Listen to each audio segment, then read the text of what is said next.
À Bias, comme à Casseneuil, on a des constructions qui concernent la poudrerie et notamment des baraquements pour l'hébergement des travailleurs et des militaires, en 39-40 donc. 40, toute construction s'achève et en 1941, on voit apparaître, comme également à Saint-Livrade, des jeunes, des chantiers de jeunesse. Donc c'était une organisation qui a existé pendant la guerre et celle-ci était basée sur Casteljaloux. Elle a été déplacée sur Bias et Saint-Livrade. Donc il y avait des jeunes qui s'occupaient notamment à réhabiliter un petit peu les terrains qui allaient être restitués. Et puis, à la fin de la guerre, donc, il y a l'armée qui récupère ces baraquements pour un lieu de formation, donc une école comptable, je crois, pour l'armée. Et ensuite, on a une véritable occupation de ces locaux en 48 et 49 par les travailleurs indochinois requis pendant la Seconde Guerre mondiale. Donc là, il faut en parler un petit peu. Il y a environ 20 000 travailleurs indochinois qui ont été requis, l'Indochine était française encore à cette époque-là, qui ont été requis donc de force. On les a amenés en France pour le travail dans les usines, pour pallier l'absence des hommes partis à la guerre.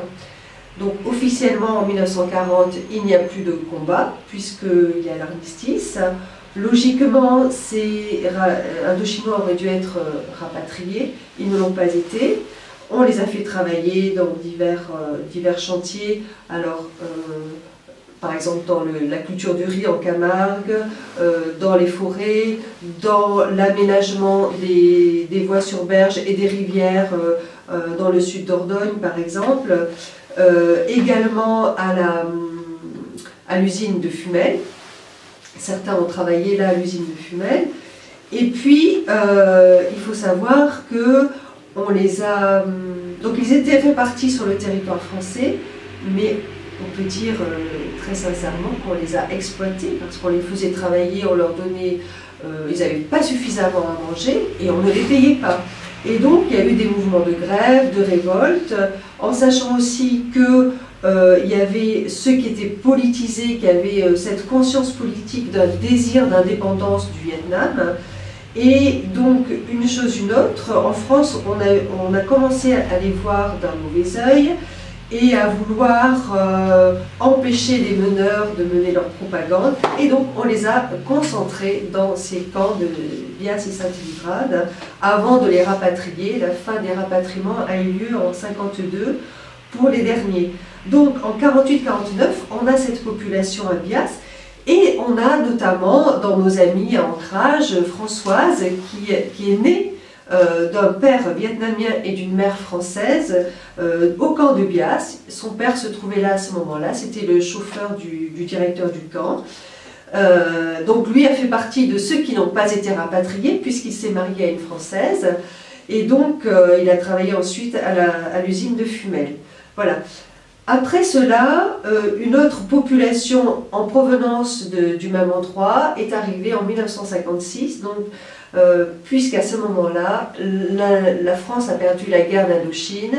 L'Indochine, donc le Vietnam, est devenu indépendant, et la population française et proche des Français a été rapatriée en 1956, donc à peu près 800 vietnamiens et eurasiens, donc de couples mixtes européens et asiatiques, sont arrivés au camp de Bias jusqu'en fin 61, début 62, où pour les dernières familles qui restaient, elles ont été transférées à Saint-Livrade.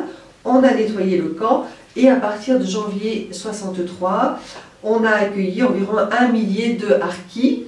Alors les Harkis, c'est une population algérienne, autochtone, qui a combattu aux côtés des Français, qui a aidé les Français dans cette guerre d'Algérie, qui a été malgré tout rapatriée en grande partie en France, parce que dans leur pays, en Algérie, ils étaient considérés comme des traîtres.